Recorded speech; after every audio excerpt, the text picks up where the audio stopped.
Hai teman-teman, kami dari kelompok 1 ingin memaparkan salah satu tugas pengantar manajemen kami, yaitu manajer dalam kegiatan manajemen. Sebelum kita memulai videonya, ada baiknya kami memperkenalkan diri. Yang pertama ada Pirian Huta Barat, yang kedua ada Marsana Suburian, yang ketiga ada Twin Liju Setanggang, dan yang keempat ada Sylvia Anur Hasibuan. Pencapaian tujuan suatu organisasi bisnis sangat dipengaruhi oleh banyak faktor. Secara umum, faktor sumber daya manusia sebagai human system merupakan kunci utamanya. Nah, di dalam mencapai tujuan organisasi tersebut, terdapat orang yang melakukan kegiatan manajemen yang sering disebut sebagai manajer. Pada setiap organisasi bisnis, para manajer bertugas untuk memastikan bahwa keseluruhan tujuan yang telah ditetapkan oleh organisasi dapat diwujudkan melalui rangkaian kegiatan manajemen, baik yang bersifat fungsional maupun bersifat operasional. Pada materi pertama, ada peran manajer dalam organisasi. Nah, manajer pada dasarnya adalah subjek dari kegiatan manajemen, yang artinya manajer adalah orang yang melakukan kegiatan manajemen. Atau lebih lengkap lagi, manajer adalah individu yang bertanggung jawab secara langsung untuk memastikan kegiatan dalam sebuah organisasi dijalankan bersama para anggota dari organisasi. Nah, di dalam setiap organisasi bisnis, para manajer ini bertugas untuk memastikan bahwa keseluruhan tujuan yang telah ditetapkan oleh organisasi dapat diwujudkan melalui rangkaian kegiatan manajemen, baik yang bersifat fungsional maupun bersifat operasional. Jika diberatkan dengan sebuah negara, maka peran itu dapat direpresentasikan oleh presiden, wakil presiden, atau para menteri. Nah, materi selanjutnya yaitu keahlian-keahlian manajemen. Keahlian-keahlian dalam manajemen. Terdapat 5 keahlian dalam manajemen. Yang pertama, keahlian teknis atau technical skills. Keahlian teknis adalah keahlian manajemen dalam memanfaatkan prosedur, teknik, dan pengetahuan pada suatu bidang khusus.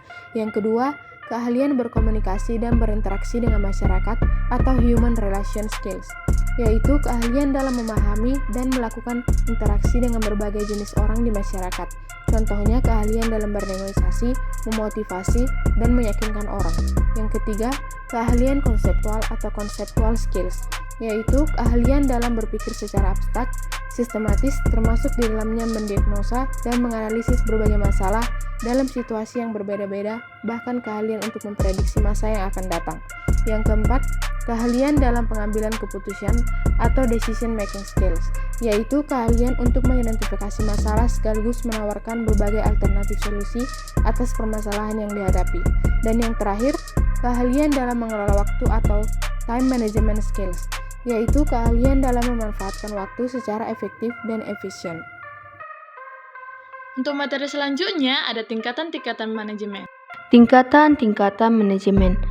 Ada beberapa tingkatan manajemen sebagaimana dikemukakan oleh Nikes, MCH, and MCH 1997.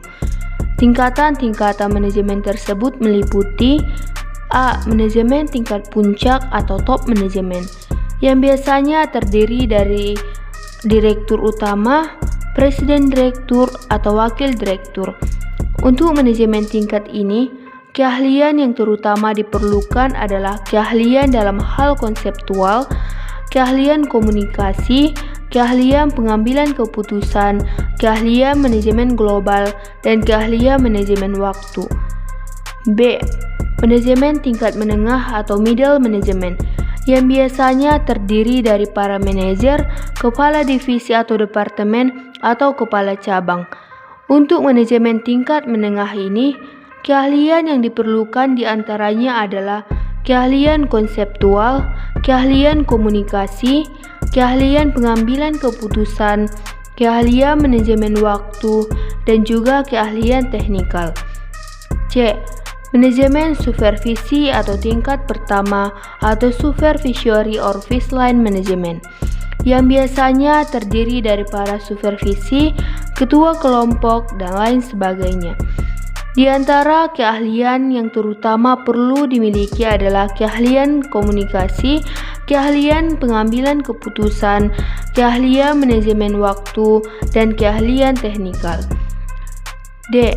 Manajemen non-supervisi atau non-supervisory management, yang biasanya terdiri dari para tenaga kerja tingkat bawah yang pada umumnya seperti buruh, pekerja bangunan, dan lain-lain.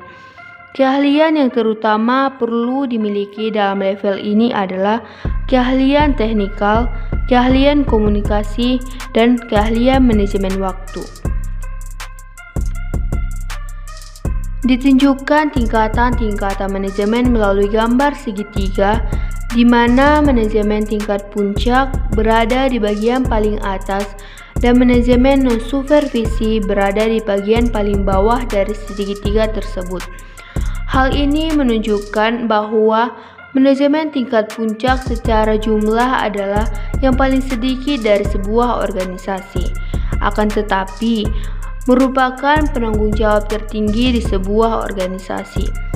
Adapun manajemen non-supervisi merupakan jumlah yang paling banyak dalam sebuah organisasi dan lebih cenderung sebagai pelaksana teknis dari sebuah organisasi.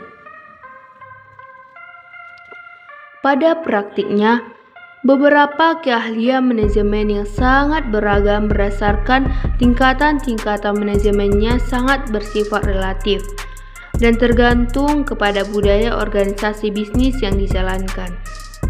Jika budaya perusahaan yang dikembangkan cenderung terbuka dan demokratis, maka bisa jadi hampir seluruh personil di perusahaan dituntut untuk menguasai keahlian-keahlian manajemen sebagaimana diterangkan di atas. Bahkan, sulit untuk dibedakan keahlian mana yang harus dimiliki oleh setiap tingkatan manajemen. Perbedaan pada tingkat manajemen hanya bisa dilihat daripada saat masing-masing personel mengimplementasikan pekerjaan yang ditugaskan kepadanya. Namun, sekiranya budaya perusahaan yang dikembangkan cenderung tertutup dan bersifat top-down policy, maka bisa jadi jenis-jenis keahlian tersebut akan dapat dibedakan berdasarkan tingkatan-tingkatan.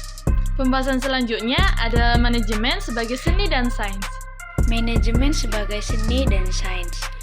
Manajemen sebagai seni berarti bersifat dinamis, tidak berpola tunggal, dan menuntut adanya kreativitas dan keterlibatan di dalamnya. Manajemen sebagai sains yang berarti di sisi ini manajemen cenderung bersifat statis, berpola tunggal, dan juga menuntut adanya tahapan-tahapan yang sistematis. Sekian video pembelajaran dari kami kelompok 1. Kami ucapkan terima kasih. Jangan lupa like, komen, dan share.